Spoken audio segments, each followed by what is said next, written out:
While the Andes slept beneath their crowns of ice and gold, death was already sailing toward them on wooden wings. No trumpet warned of its coming, no prophecy carved on temple walls named the man who would bring it, yet its shadow crept silently over the Pacific swells. In the high citadels of the Inca, priests traced the sun's arc across the sky, believing its warmth eternal. They did not see the sails swelling on the western horizon, the sails that would carry Francisco Pizarro, a man born with nothing, toward the empire that had everything. The world into which Inés Huaylas Yupanqui was born shimmered like a tapestry of sunlit stone. She was the daughter of Huayna Capac, the Sapa Inca, whose empire stretched like a coiled serpent across the spine of South America. From the green valleys of Quito to the silver peaks of Cusco, roads paved in white stone wound through mountains as if drawn by the gods themselves.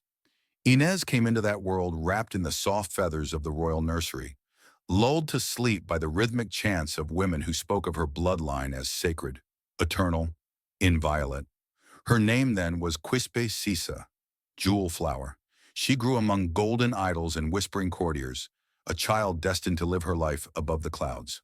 Far away across the Atlantic, Francisco Pizarro was a boy no one wanted. Born in Trujillo, in Spain's Extremadura, the illegitimate son of a minor soldier and a servant woman, he could not read his own name. He tended pigs in the dust outside town, while his half-brothers learned letters and inherited land. Hunger carved his body lean and left his eyes hard. He had nothing but a blade of ambition so sharp it could cut through fate itself.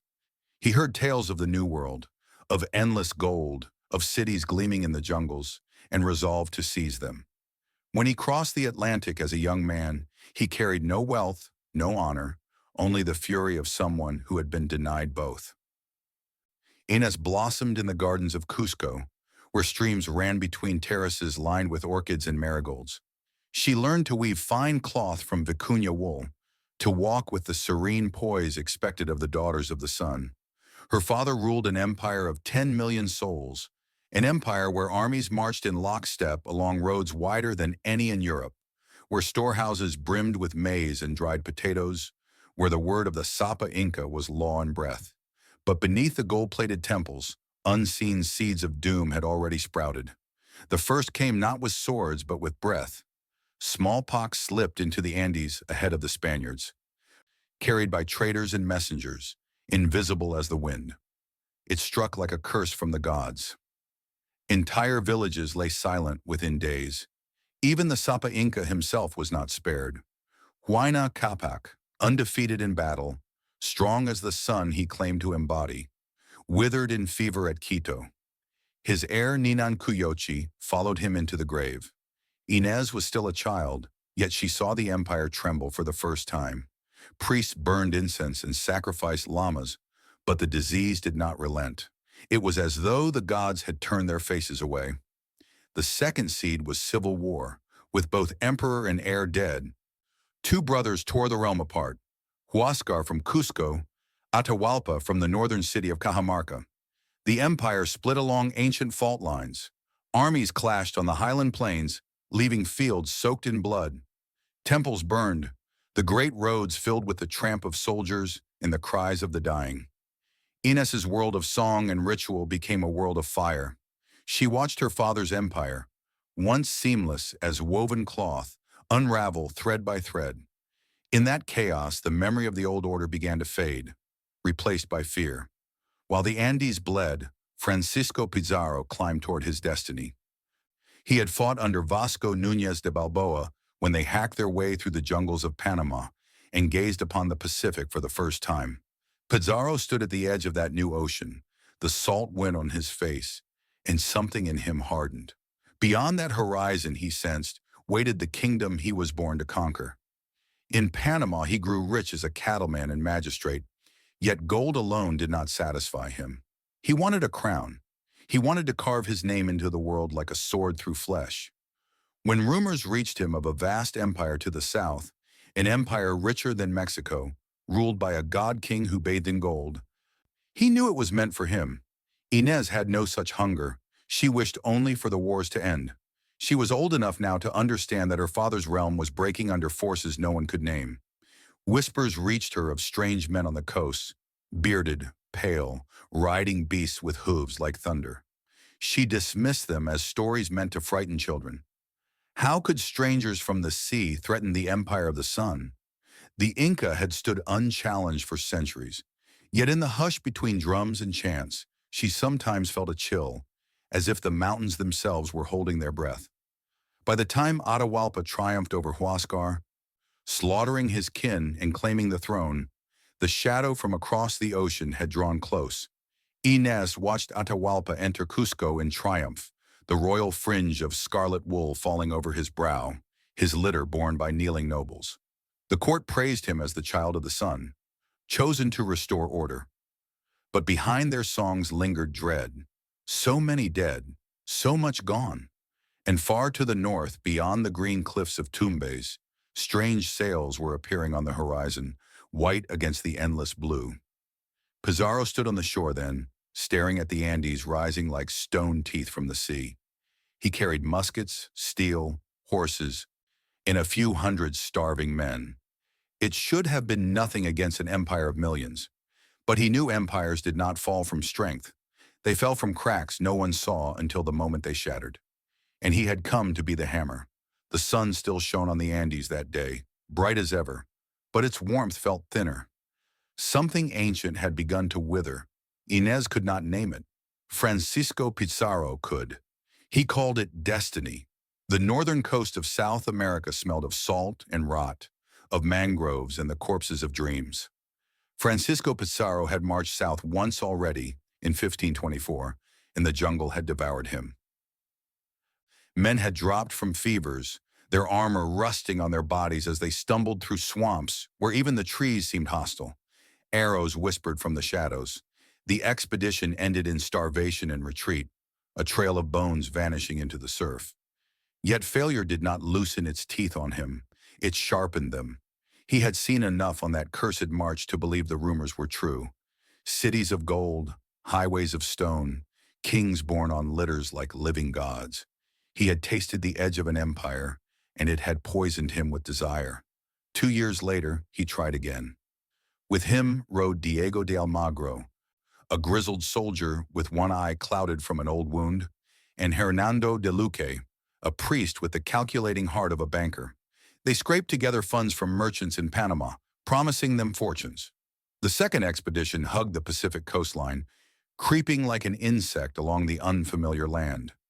They found villages and pottery, silver ornaments, cloth woven so fine it could pass through a ring, but little food and even less trust from the people. They marched until their boots disintegrated, until hunger made them hollow-eyed, until they hated the very sun. When they stumbled back to Panama, they were closer to ruin than riches. Governor Pedrarias, who ruled Panama with the weary cynicism of an old bureaucrat, saw only madness in Pizarro's persistence. He ordered the expeditions to cease. The men muttered mutiny, but Pizarro did not surrender. He was not built for retreat. In 1527, when the ships anchored at Isla del Gallo off the Colombian coast, the order came for all survivors to return. Pizarro gathered his ragged, starving band on the beach. The tide hissed at their heels. Then he drew his sword and carved a line in the sand. On this side, he told them, lies toil, hunger, nakedness, storm, and death.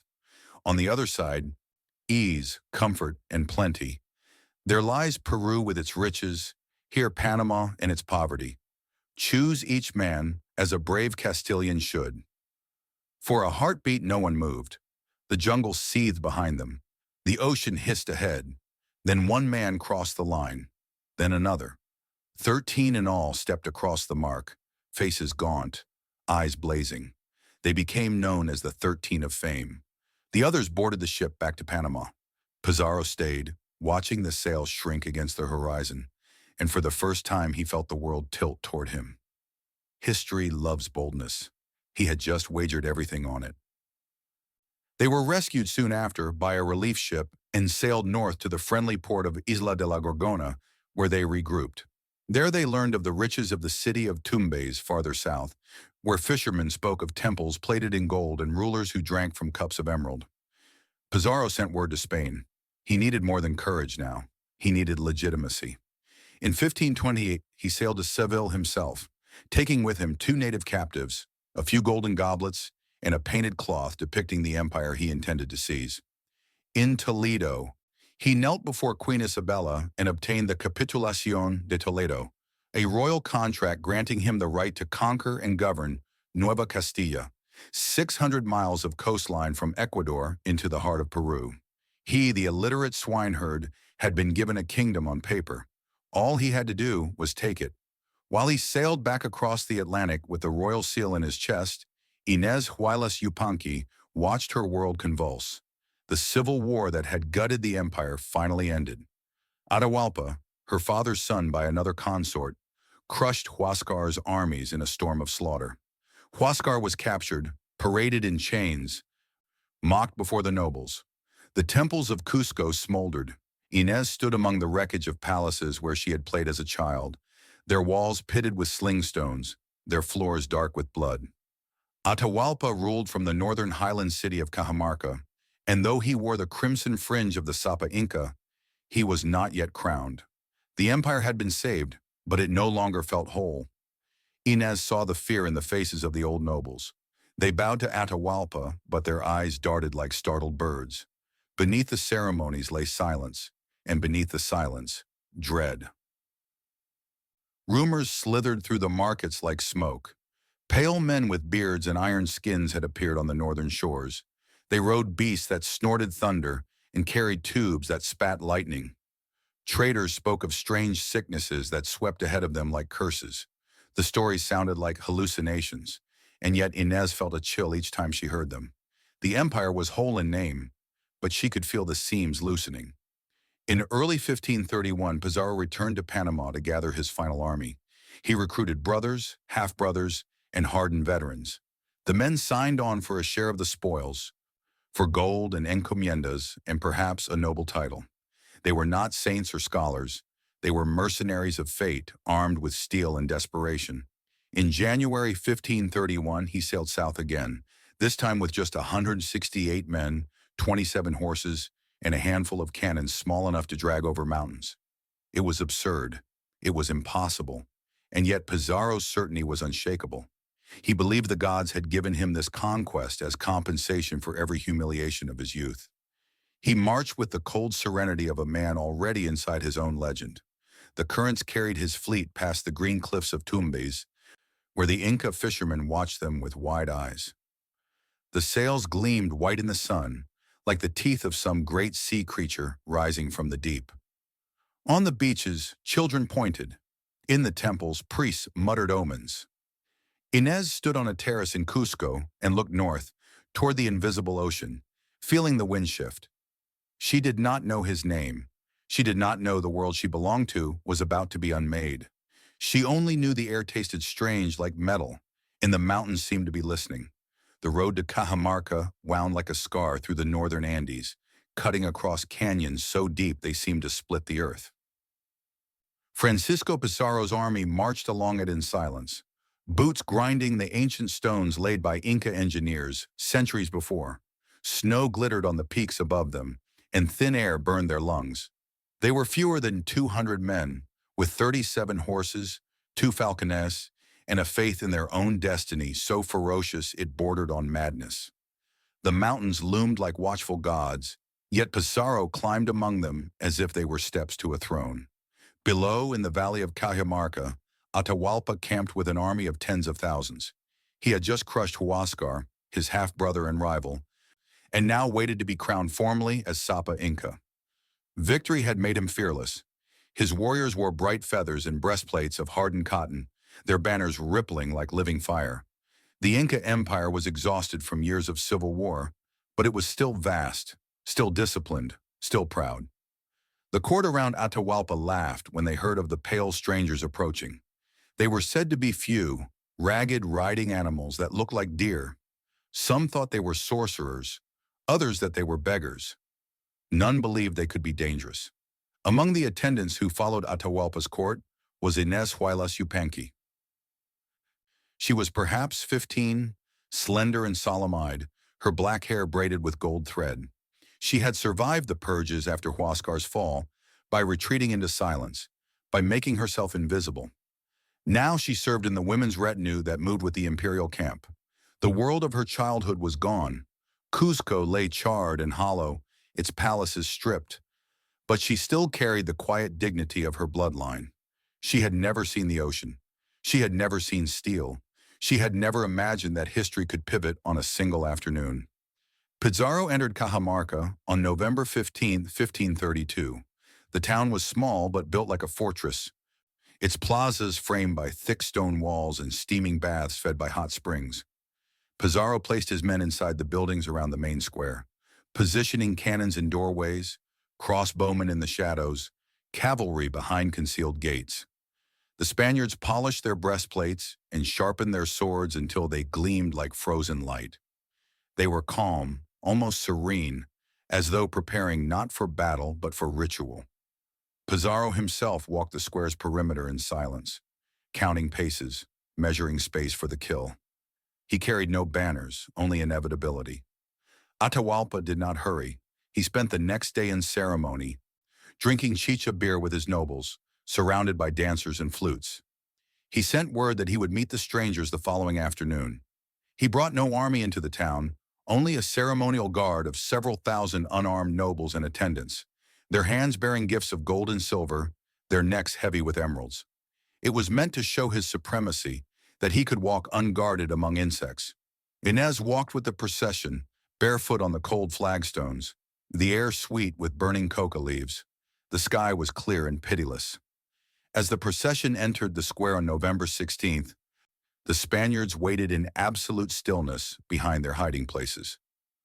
Atahualpa was borne on a litter lined with parrot feathers, the royal fringe of scarlet wool shadowing his face. He sat as motionless as a statue, gazing at the silent, empty plaza with faint disdain. A Spanish friar named Vicente de Valverde stepped forward clutching a cross and a Bible. He shouted words Inés could not understand, his voice echoing off the stone. Atahualpa frowned. He took the book, turned its pages with curiosity, held it to his ear as if expecting it to speak, then cast it aside. The friar shrieked blasphemy and fled. Pizarro raised his arm. Trumpets screamed. Cannons roared from the doorways, spitting fire into the packed ranks of attendants. Muskets cracked, crossbow bolts hissed, and then the cavalry burst from their hiding places, hooves hammering stone, lances flashing like lightning. The plaza became a cauldron of blood. The Inca nobles had no weapons.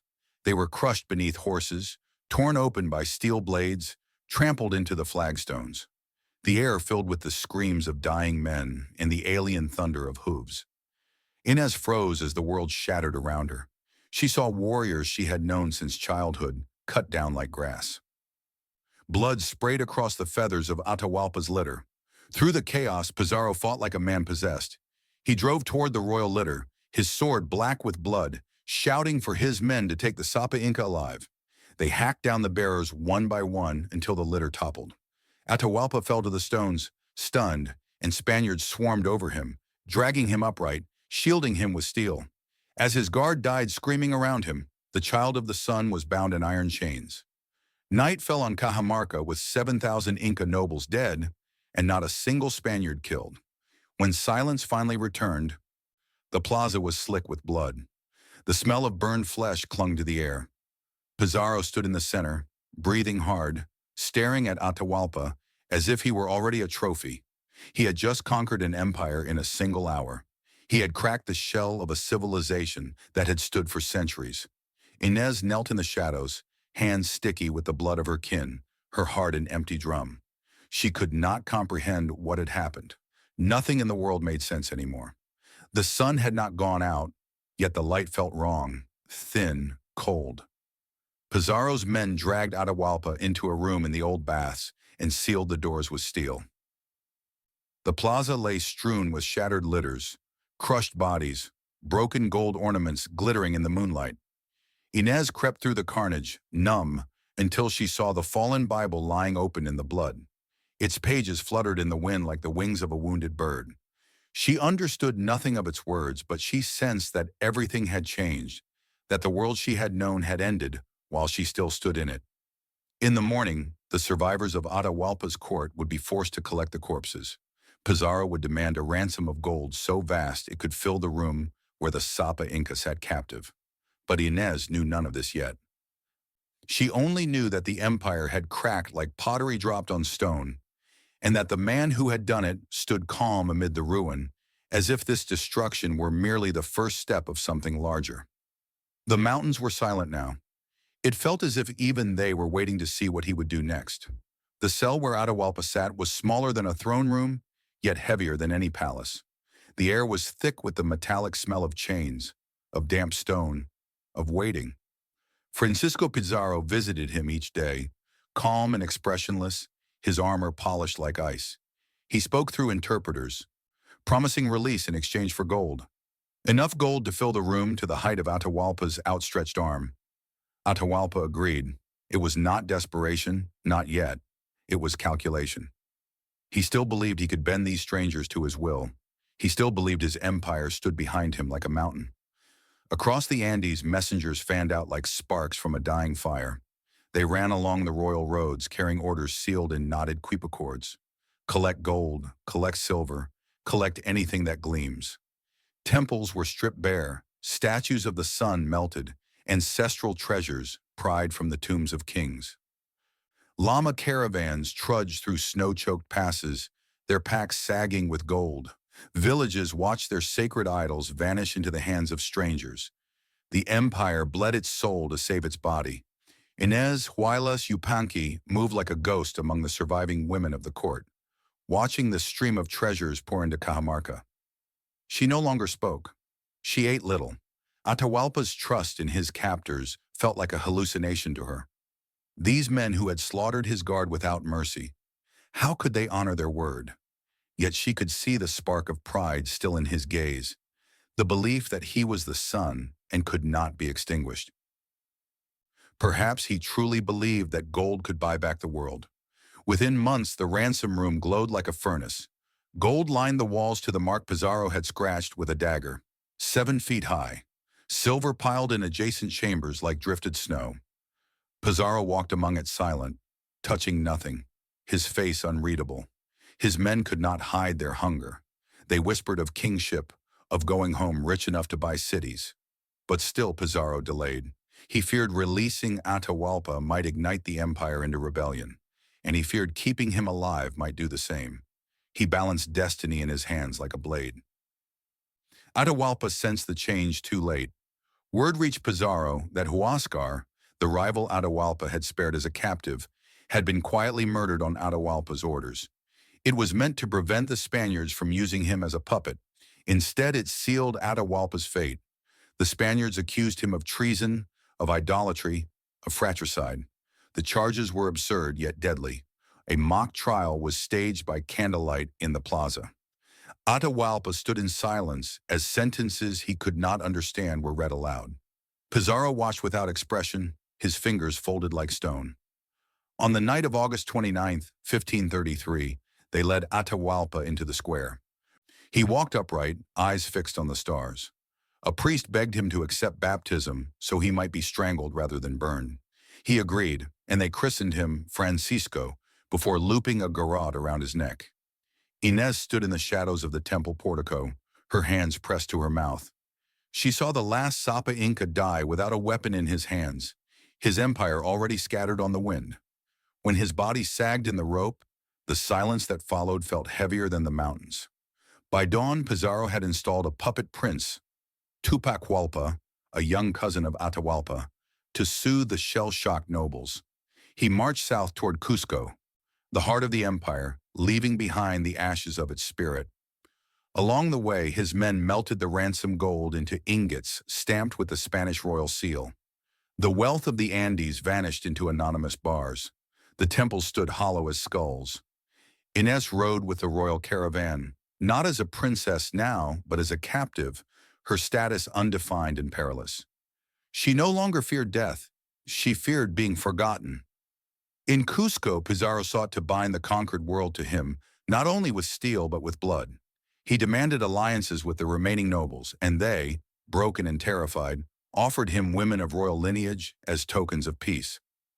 Among them was Inés Huaylas Yupanqui, daughter of Huayna Capac, survivor of the fallen line. The gesture was meant to legitimize Spanish rule in the eyes of the people. It felt to her like burial. Pizarro accepted her as his concubine.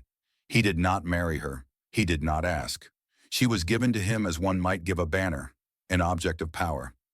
Inés entered his household in a cold silence, wearing the heavy silver anklets of Inca royalty like shackles. The Spaniards regarded her with curiosity, the Inca with loathing. To them she became a living emblem of submission, a symbol that the blood of the sun now flowed into the hands of strangers. In the dim courtyards of Cusco, beneath the broken temples where her ancestors had walked as gods, Inés carried Pizarro's child. She wept alone at night, not for herself but for the child who would be born into a world where she belonged nowhere. She felt the old gods receding from her, vanishing beyond the cold stars. She no longer prayed. She no longer dreamed. She simply endured, her soul folded tight around the small heartbeat growing within her. When her daughter was born, she named her Francisca. The Spaniards called her Francisca Pizarro Yupanqui. She was soft and dark-eyed, with a mouth like Inés, and the heavy gaze of her father. Pizarro held the infant awkwardly, as if unsure what she was, then smiled faintly, a rare crack in his granite mask. To him she was a symbol of permanence, proof that he could graft his blood onto the empire he had shattered. To Inés, she was the last fragment of a vanished world, the only thing that still tethered her to life. Outside, Cusco burned with quiet resentment. The nobles bowed and plotted. The peasants whispered of revolt. The mountains watched as they always had, silent and unmoving, but now they seemed colder, as though something sacred had been extinguished in their shadow. The crown of the Inca lay broken, and in its ruins, Inés lived as both heir and captive, mother and hostage, carrying the blood of a dead empire into the arms of its conqueror. The old heart of the Inca Empire lay crumbling behind them when Francisco Pizarro turned his gaze toward the sea. Cusco, the sacred navel of the world, lay scarred by civil war, its temples gutted, its gold stripped away to fill Spanish coffers. The highland air carried the smell of ashes, and rebellion whispered from every shadowed terrace. Pizarro had conquered the empire's body, but he knew he did not yet control its pulse. Cusco lay too deep in the mountains, too far from the supply ships that tethered him to Spain. To rule, he needed to tear the empire's center from the Andes and plant it in the sand beside the ocean. He would build his own city, his own throne, his own axis of history. He would build it where the old world could not follow. Inés Huaylas Yupanqui traveled with him, silent, her infant daughter cradled against her breast, as the Spanish columns wound down from the highlands. They descended through gorges where condors wheeled like dark omens, past terraced hills where the earth had been carved into green stairways by hands now enslaved. Along the coast, the land flattened into pale desert striped with rivers, the Pacific glittering beyond. To Inés, it felt like leaving the world of the gods behind. The mountains that had watched over her people for centuries receded like fading spirits. The ocean opened before her like a wound. In January 1535, Pizarro chose the mouth of the Rimac River for his new capital. The Spaniards drove stakes into the sand and named it Ciudad de los Reyes, City of the Kings. To them, it was a clean slate, a place unsullied by Inca stone or memory. They built with furious urgency, hammering beams and raising walls as if they could hold the future still with nails. They plotted a grid of straight streets, plazas, and churches, stamping order onto the shifting earth. Carts of plundered gold rattled through the dust to pay the masons. Priests planted crosses on the dunes, claiming the win for Christ. Inés watched from the edge of the camp, wrapped in a cloak of vicuña wool despite the coastal heat. She felt as though she had been exiled into a dream. Lima, the name the natives gave it, was a city born from nothing, a city that denied everything that had come before it. The Andes vanished behind the sea haze, and with them the ghosts of her ancestors.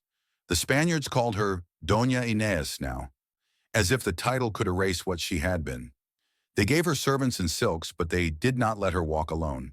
To them she was not a woman.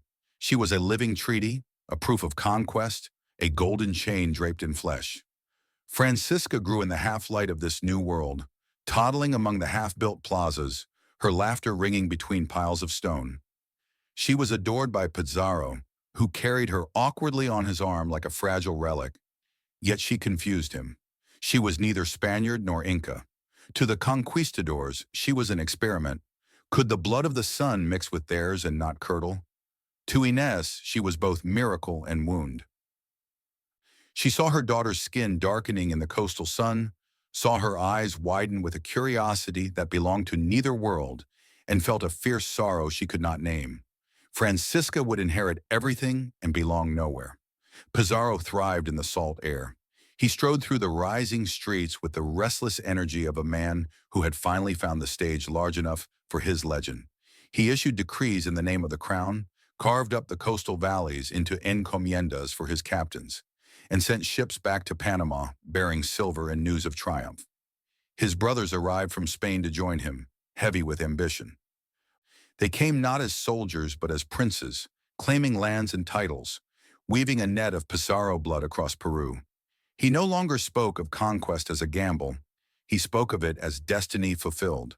For the conquered, destiny tasted of ash. Native laborers were conscripted by the thousands to raise the new city, their backs bent beneath timbers, their feet bleeding on the cobbles. The old storehouses of the Inca became barracks. The temples of the sun were gutted for stone to build churches. Spanish priests stalked the settlements with crucifixes and whips, smashing idols, pouring lye on sacred mummies until they dissolved into rags. Inés watched the erasure with a numb detachment, as if the destruction were happening to a world she had already left behind. She rarely spoke to the other Inca nobles who lingered at court. They avoided her gaze as though looking at her meant admitting that the empire was truly gone. At night, the desert winds howled through the unfinished streets, rattling shutters and scattering sand over the marble floors. In those hours, Inés sat awake beside Francisca's cradle, staring into the darkness. She thought of Cusco, of the stone terraces and the clear cold rivers, of the golden effigies of her ancestors now melted into faceless bars. She wondered if the old gods could still see her here, or if the ocean had swallowed their sight. She wondered if Francisca would ever know their names. She pressed her hand to her daughter's tiny chest, feeling the quick flutter of her heart, and whispered those names in the Quechua tongue until they became meaningless sounds. By day, she appeared composed. She wore Spanish gowns embroidered with silver thread, her black hair twisted high with pearls. The Spaniards praised her beauty like one might praise an exotic relic. They did not see the hollowness behind her eyes. She learned to speak their language slowly, each word like a shard of glass on her tongue. She smiled when they expected it, sat in silence when they forgot her. She moved through the world as if wrapped in gauze, visible yet untouchable. To them, she was the proof that the conquest had worked, the blood of the Incas now dressed in silk, cradling the child of their conqueror. To herself, she felt like the last ruin of a buried city. Lima rose quickly, as if determined to erase the memory of what it replaced. Cathedrals crowned the plazas, their bells tolling over the desert like claims on eternity. Spanish palaces sprouted in the heat, their courtyards dripping with fountains. The city glittered with imported luxuries, Venetian glass, Seville tiles, Flemish tapestries, all floating on a sea of native blood. Pizarro called it the jewel of the Pacific. Inés saw only a mirage that grew taller each day, blotting out the mountains behind it. She began to suspect that when the city was complete, the world she had been born into would no longer exist even in memory. Yet she remained. She fed Francisca from her breast, combed her dark curls, and taught her the words of the vanished tongue. At night, she told her stories of the sun and the condor, though she no longer believed them. She was not raising a daughter now. She was preserving a single ember from a fire already cold. The Spaniards spoke of the future as if it were gold waiting in the earth to be dug out. Inés no longer believed in the future. She believed only in endurance. It was the last thing the Inca could still give her. And so the city of the kings rose from the sand, dazzling and hollow, its stones mortared with silence. Pizarro stood at its center, cloaked in triumph, while Inés drifted like a shadow at its edge, her heart buried far inland among the mountains that no longer called her name. The desert winds still curled around the half-built spires of Lima when word slithered back from the mountains like a hiss. Cusco was in flames. Francisco Pizarro received the news in the cool shade of his new palace, reclining on carved cedar chairs while clerks read inventories of gold. He barely looked up when the first messenger spoke. Rebellions had flared before, sparks quickly crushed. But this was no spark. This was a firestorm rising from the bones of the empire he had thought buried. Manco Inca had been Pizarro's creation, a puppet carved to wear the crown after Atahualpa's death. Young, handsome, and pliant, or so Pizarro had believed, he had paraded through the ruined temples of Cusco in Spanish silks, flanked by lances of Castilian steel. Yet beneath the velvet, fury had coiled like a serpent. He had watched the temples of his ancestors gutted, the mummies of the kings burned to ashes, his sisters handed to strangers as concubines. He had smiled, bowed, and waited. Now he had stopped waiting. In April 1536, Manco slipped out of Cusco under the pretense of a religious pilgrimage. When he returned, he led an army. Tens of thousands poured down from the high valleys, war drums rolling like thunder across the terraces. They carried slings, spears, and the old faith of the sun. They struck with the precision of memory, cutting Spanish supply lines, ambushing patrols, sealing the passes. The siege of Cusco fell like a stone. For the first time since Cajamarca, the conquistadors knew fear. Inside the ancient city, a skeleton garrison of Spaniards barricaded themselves in the palaces they had stolen, surrounded by a sea of fire. Sling stones the size of skulls crashed through their walls. Flaming arrows rained like meteors. Horses screamed in the courtyards as roofs collapsed around them. Every night the rebels blew conch shells from the hills, the sound hollow and unearthly, like the voices of the dead. The Spaniards fought from rubble, their beards matted with blood, their eyes burning with exhaustion. They sent frantic pleas for rescue down the royal roads, but the roads belonged to the Inca again. Inés heard the rumors days later in Lima. Couriers arrived hollow-eyed, bearing news in shattered fragments. Manco had taken the valley of Yucay. Sacsayhuaman fortress had fallen. Spanish men roasted alive on spits as warnings. The tales grew worse with each telling. And then came the whisper that froze her blood. The rebels had sworn to kill every mestizo child, to cleanse the bloodline of its stain. They would burn them with their Spanish fathers and scatter their ashes on the wind.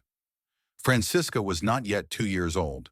Inés could still cup her entire body in her arms. The thought of those small limbs charred to bone sent a coldness through her so sharp she could barely breathe. She kept the child with her always now, even as the Spanish women muttered and scowled. She wrapped her in layers of fine cotton, fed her bits of maize with trembling fingers, and did not sleep. She began to dream of flight, of taking Francisca into the mountains and vanishing among the Quechua villages. Yet she knew they would not shelter her.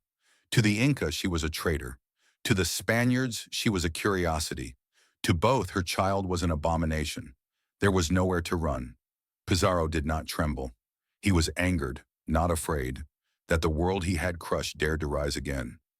He sent his brothers Hernando, Juan, and Gonzalo from Lima with cavalry, muskets, and ruthless orders. They cut through the mountain roads like blades, scattering the first rebel columns in storms of hooves and steel. At Cusco, the Spaniards fought street by street, clawing their way back from the brink. The turning point came at Sacsayhuaman, the massive stone fortress that loomed above the city like the skull of a fallen god. Manco's warriors held it with fanatic fury, hurling boulders from its cyclopean walls. Hernando Pizarro led the assault himself, scaling the stones under a hail of sling fire, his armor clanging like a struck bell. When the fortress finally fell, the slope below it was red with the dead. The siege broke. Manco retreated into the Vilcabamba highlands, vanishing into forests so dense they seemed to swallow sound. He would wage a shadow war for years, striking like a phantom from the mountains. But Cusco was lost to him. The Spanish survivors stumbled from their barricades, gaunt, hollow-eyed, their beards crusted with soot. They had held the city by inches and by terror. They burned the rebel dead in heaps to choke the stench from the air. They nailed rebel captives to crosses along the roads. Pizarro's empire had survived, but it would never be whole again. Something had cracked in it, invisible but fatal. When the victory bells tolled in Lima, Inés did not celebrate. She held Francisca to her chest and listened to the iron sound rolling over the desert. She felt no triumph, only exhaustion. The rebellion had not freed her people and had not destroyed her captors. It had merely proved that she no longer belonged to either world. The Inca would never forgive her for lying in the bed of their conqueror. The Spaniards would never let her forget that she was not one of them. She had lived through the fall of her empire only to become a ghost inside its ruins. Pizarro returned from the celebrations with blood still drying on his boots. He visited Inés only briefly, touching Francisca's dark curls with his scarred fingers, before turning away to dictate new decrees. He spoke of fortifications, of roads, of sending expeditions deeper into the Andes. His voice carried the cool certainty of a man who believed himself immortal. Inés watched him from the corner of the chamber, her expression as smooth as carved stone. She no longer feared him. He was not a man to her anymore. He was a force like the drought or the plague, something that destroyed because it could not do otherwise. Outside, the city of Lima glimmered in the salt air, rising ever higher from the desert, its streets lined with Spanish palaces and crucifixes. But sometimes when the coastal wind blew from the mountains, it carried the faint sound of conch shells, thin and mournful, like the echo of the rebellion that had almost burned the New World to the ground. Inés would close her eyes then, and for a moment she could almost see the empire she had lost, standing whole again in the sunlight, golden and unbroken, just beyond the edge of sight. Then the wind would die, the sound would fade, and she would open her eyes to the white walls of Lima and remember that the old world lived only in her. The empire they had carved from gold and bone was not yet cold when its conquerors turned their swords on one another. The rebellion of Manco Inca had bled them white, yet as soon as the smoke cleared, old grudges rose like jackals to tear at the carcass. Francisco Pizarro ruled from Lima now, wrapped in titles and wealth, while Diego de Almagro, the grizzled partner who had marched beside him through the jungles and deserts, waited in Cusco, nursing bitterness like a hidden blade. The crown they had stolen together had room for only one head. Almagro had always believed he was Pizarro's equal. He had bled for this conquest, had risked the same starvation, the same arrows and fevers. But the Capitulación de Toledo had given the rewards to Pizarro alone. Nueva Castilla, the governorship, the lion's share of the plunder. Almagro received little more than promises. He had swallowed the insult for years, hoping for justice. Now, surrounded by younger captains who muttered of betrayal, he decided to take it instead. In 1537, as Pizarro celebrated the rebuilding of Cusco after Manco's rebellion, Almagro struck. He seized the city with a column of hardened veterans and claimed it in the name of the crown. He imprisoned Hernando and Gonzalo Pizarro, declaring that Cusco lay within his own jurisdiction of Nueva Toledo. For the first time, Spanish steel was raised not against the Inca, but against itself. The empire that had fallen to fewer than 200 men now seemed about to be split between them like loot. Inés Huaylas Yupanqui watched the quarrel with a quiet despair that no one noticed. To her, there was no difference between Pizarro and Almagro. They were two faces of the same devouring hunger, two shadows cast by the same fire. She understood, perhaps better than they did, what their feud meant. The war was no longer between conqueror and conquered. It was between wolves over the carcass, and wolves left nothing behind. She lived now in a wing of Pizarro's palace in Lima, surrounded by whitewashed walls that smelled of lime and ocean wind. Francisca toddled through the tiled halls like a small son, her laughter echoing off the stone. But even that sound could not thaw Inés's numbness. She was rarely seen at court. The Spanish women ignored her or whispered behind painted fans. The Inca nobles who lingered in the city turned their faces away when she passed. She belonged to no world and haunted both. She wore fine gowns, but her eyes were empty as winter pools. When Almagro took Cusco, the court in Lima erupted in panic. Pizarro raged but did not move at once. He played the long game, gathering men, sharpening law into a weapon. He wrote to the crown portraying Almagro as a rebel. He sent emissaries to promise clemency, to sow hesitation. And when Hernando was released from Almagro's prison through deception, Pizarro unleashed him like a drawn bowstring. Hernando rode from Lima with a cavalry of steel-clad veterans, their banners snapping like the wings of vultures.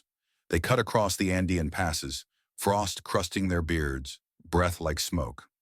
In April 1538, the two armies met on the plains near Las Salinas outside Cusco. It was not a battle of faiths or nations. It was a knife fight between brothers. Cannons boomed across the high valley, horses charged, and Spanish steel rang on Spanish steel. Almagro's men fought with the desperation of betrayal, but Hernando's charge broke their lines. The earth turned to mud under trampling hooves and blood. When it ended, Almagro lay captured, his one good eye dulled, but not pleading. He asked only to die quickly. Hernando granted him the rope. Pizarro received the news in Lima with a cool satisfaction that chilled even his allies. Almagro had been his comrade once, his shadow on the first marches, the man who had stood beside him when only 13 had dared to cross the line on Isla del Gallo. Now his bones lay somewhere beneath the dust of Las Salinas, nameless as the thousands of Inca dead they had both left behind. The friendship that had conquered an empire had ended as all such friendships did, with a strangling cord in the night. For Inés, the fratricide meant nothing changed. Spanish banners still rose over the plazas, Spanish bells still tolled over the ruins of her people. But something in Pizarro seemed colder after Las Salinas. He no longer spoke of destiny or glory. He spoke only of order, of stability, of crushing what remained of resistance. He walked the corridors of his palace like a man who had outlived even his own triumph, his eyes pale as smoke.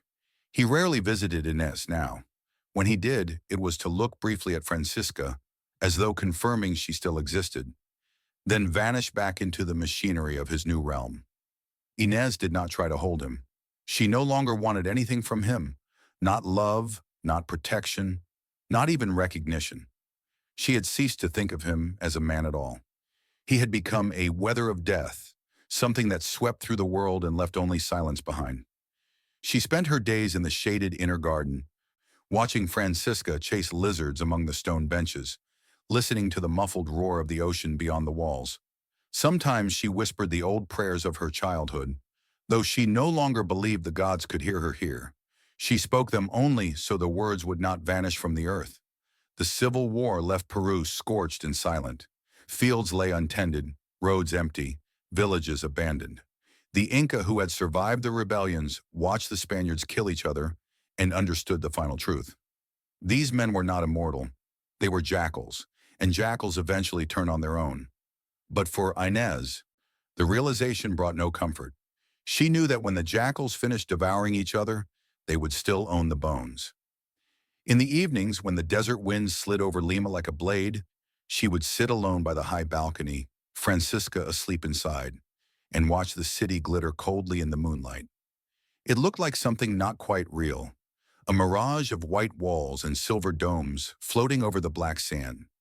She thought of Cusco, of its warm stone glowing in the Andean sun, of the golden plaza where she had once walked as a princess and felt nothing. The girl who had walked there no longer existed. Only this shadow remained, wrapped in silk, silent as a tomb. And beneath the surface, though she did not yet know it, another shadow was gathering. The sons of Almagro whispered in the alleys, sharpening their hatred like knives. The man who had conquered an empire had just killed his oldest ally. Soon they would come to collect the debt. The man who had broken an empire now moved through his palace like a ghost made of stone. Francisco Pizarro was 60, his body corded with old scars, his beard gone to frost, yet his eyes remained as sharp and cold as forged steel. He had built Lima from sand, crushed Manco's rebellion, strangled Almagro, and stood unshaken as the Andean world burned around him. But triumph had hollowed him.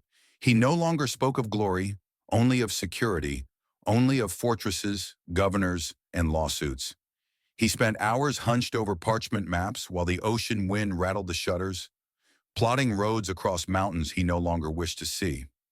Even as his empire glittered around him, he looked like a man listening for footsteps in the dark.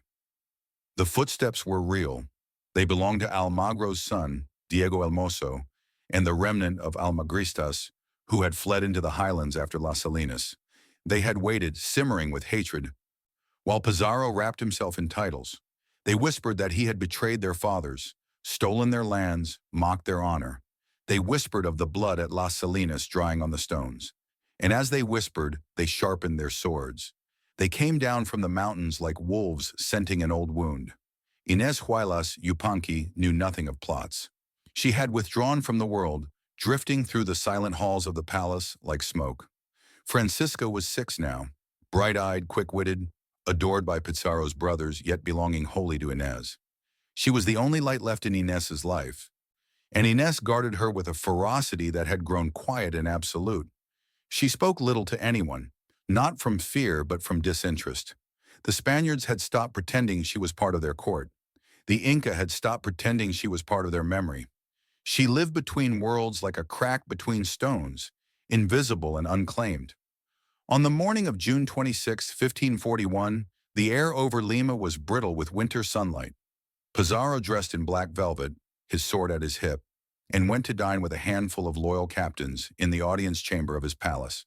The Almagristas came at noon. There were fewer than 20 of them, but they moved with the cold focus of men who had burned their futures behind them.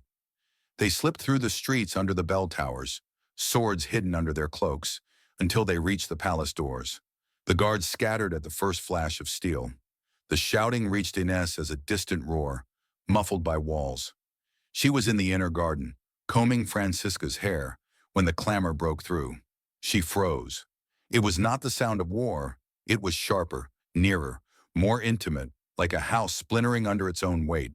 She scooped Francisca into her arms and ran for the servants' quarters. Behind her, the sound of steel rang like struck bells through the stone corridors. Inside the audience chamber, the assassins burst among the tables with blades bared. Pizarro's captains leapt to fight, but most fled, chairs toppling behind them. Pizarro stood, drawing his sword with the unhurried calm that had carried him through deserts, jungles, and empires. He was old, but he was still a killer.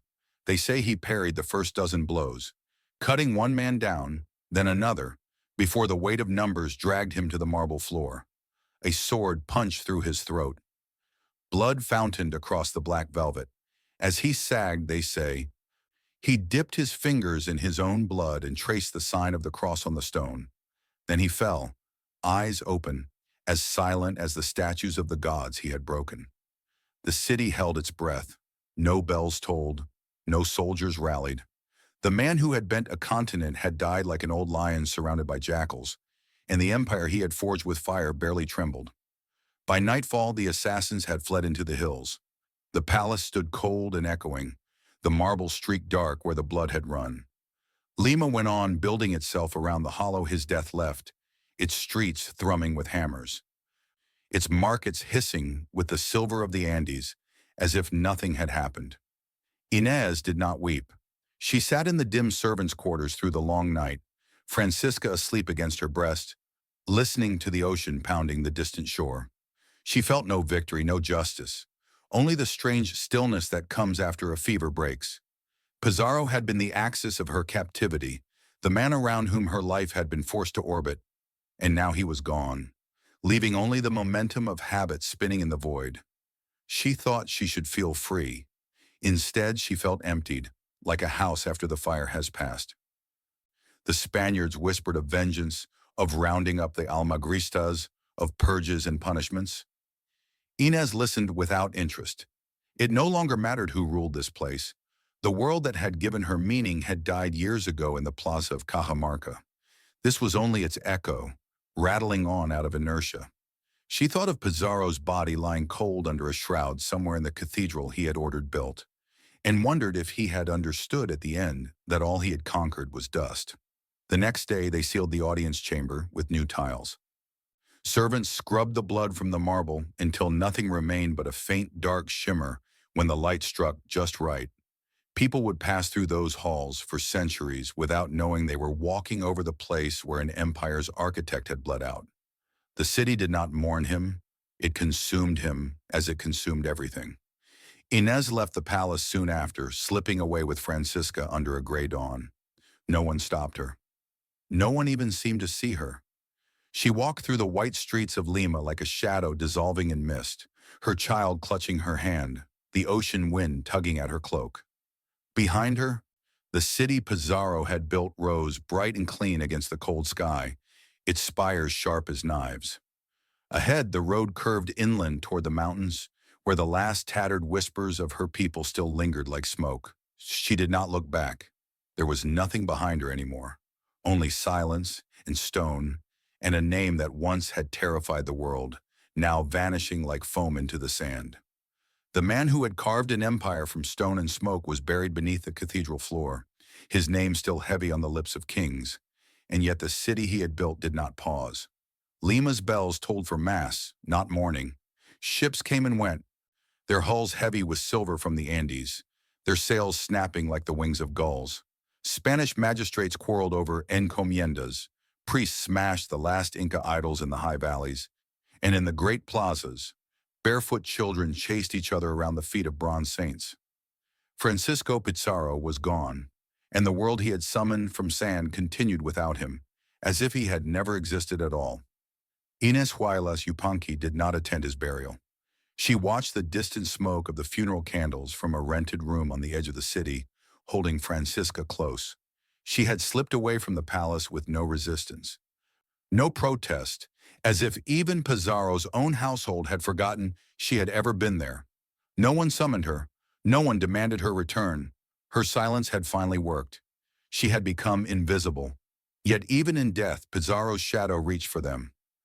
The crown in Spain laid claim to his fortune and demanded his heirs be named. Francisca was only 6, small and solemn-eyed, but she carried 2 bloodlines that made her dangerous: the steel of the conqueror and the gold of the Inca. Royal lawyers debated her fate as though she were a chest of treasure. Pizarro's brothers wanted her raised among Spaniards to inherit his lands. The crown wanted her legitimized to anchor their claim on Peru. Inez wanted only to keep her daughter. She fought in the only way she could, by asking nothing. She remained silent while petitions passed over her head, while letters crackled across the ocean like dry leaves. She hoped the world might forget Francisca as it had forgotten her. But the world had other plans. In 1551, after years of legal wrangling, the Spanish crown declared Francisca Pizarro Yupanqui the sole legitimate heir of her father and ordered her sent to Spain. She was 12. Inez received the order as one receives a death sentence. She read it through twice, though she could barely understand the Spanish script, and the words seemed to swim like black fish on the page. She said nothing. She simply dressed Francisca in her finest vicuña cloak, wove gold thread into her braids as her mother had once done for her, and sat with her until dawn. She tried to teach her the Quechua names of the mountains, the rivers, the stars, but Francisca only tilted her head, polite but distant, already slipping away. She spoke Spanish better than Quechua now. She knew more of catechisms than of the sun. On the day of departure, the harbor smelled of tar and salt and gulls. The galleon loomed over the wharf like a floating fortress, its sails furled like folded wings. Inez walked Francisca to the foot of the gangplank, holding her hand tightly, as if the pressure might leave a mark that would not fade. The Spanish officials barely looked at her. To them, she was only the shadow behind the air. Francisca kissed her cheek once, quick and dutiful, and climbed the gangplank without looking back. The sails cracked open in the wind. The ship slid away from the shore, shrinking into the horizon like a coin sinking into water. Inez stood on the empty wharf until the sun burned her eyes. When the ship vanished, something in her vanished too. She turned and walked away through the white streets of Lima, unnoticed by the crowds. She had given the Spaniards her body and the Inca her silence, and in the end, both worlds had taken her child. She was no longer a mother or a princess or a captive. She was nothing, and nothing cannot be seen. Francisca crossed the Atlantic like a living relic, guarded by priests and lawyers. In Spain, she became a curiosity at court, a young girl with the face of the Andes in the name of the man who had shattered them. The crown legitimized her, restored her father's fortune, and placed her under the protection of her uncle Hernando Pizarro, the last of the brothers still alive and unbroken. When she came of age, they married her to him. She was 16, he was in his 40s. The union bound Pizarro's bloodline into a single knot, Spanish and Inca sealed together in a golden cage. She lived in Trujillo, in the same stony Extremaduran hills where her father had once herded pigs. She wore silks from Seville, pearls from the Indies, spoke flawless Castilian. She bore children with Spanish titles who would never see the Andes. Courtiers called her Doña Francisca, Lady of la Conquista, and marveled at her beauty. But behind the marble walls she moved like a shadow, serene and distant, as if some part of her had been left behind on the other side of the ocean, wandering the broken terraces of Cusco. She never returned to Peru. She never saw Inés again. No one knows where Inés went. The chronicles stopped speaking her name after Francisca's departure, as if she had been a dream that dissolved at dawn. Some said she lived quietly on a small encomienda near the coast. Others whispered she retreated into the highlands to die among the last villages that still remembered her father's name. The records do not say. History, which had once bent around her like the ribs of a cage, closed over her without a ripple. But sometimes in Lima, when the desert winds hissed through the unfinished cathedral spires, the servants swore they saw a dark-cloaked woman lingering at the edge of the plaza, staring west toward the invisible horizon. They said her eyes were hollow, as if fixed on something beyond sight, and that when they blinked, she was gone. Francisca lived. Inés faded. The blood of the sun survived, but the woman who had carried it through fire and ruin passed like smoke into silence, leaving only a faint echo in the stones. Time did what swords could not. It dulled the edges of conquest, softened the screams of the dying into the rustle of parchment, and buried the fire of empires beneath the cool weight of memory. The world Francisco Pizarro had carved from blood hardened into something ordinary. Courtrooms and tax ledgers, cathedrals and warehouses, merchants haggling over bolts of cloth beneath the very balconies where he had once dictated the fate of kings. Lima rose higher, brighter, louder, until it seemed to have always existed, until its white walls erased the shadows of the dead. And under the cathedral floor, Pizarro's bones lay still, a whisper beneath the hymns. No one spoke of Inés Huaylas Yupanqui. She had carried the blood of the Sapa Inca through plague, war, and ruin, had bound it, however unwillingly, to the blood of the man who destroyed her world. And yet she vanished as if history had spat her out. There was no grave for her, no stone etched with her name. The chronicles that once recorded the weight of her jewels and the ceremony of her arrival in Pizarro's household stopped writing her at all. Even her enemies forgot to hate her. She became not a villain or a heroine, only an absence. Some said she lived her last years inland, in the green folds of the Mantaro Valley, among fields of maize and ghosts, moving from village to village like an echo too faint to notice. Others whispered she walked the coasts at dusk, veiled in black, watching the sun sink into the Pacific as though waiting for it to rise again from the east. But history has no space for shadows. It remembers the men who burn worlds, not the women who sift through the ashes with bare hands. Francisca lived on in Spain, wealthy and gilded, her children draped in titles, her house lined with portraits of men who had killed for the empire she now embodied. She spoke Spanish, wore Spanish silks, prayed to Spanish saints. Yet her face, carved from the high Andes, carried something the old world could not name. People stared at her and saw a mystery without knowing why. Perhaps some ember of Inés burned in her still, hidden beneath the brocade, flickering in the darkness behind her eyes. Perhaps not. Francisca never spoke of her mother.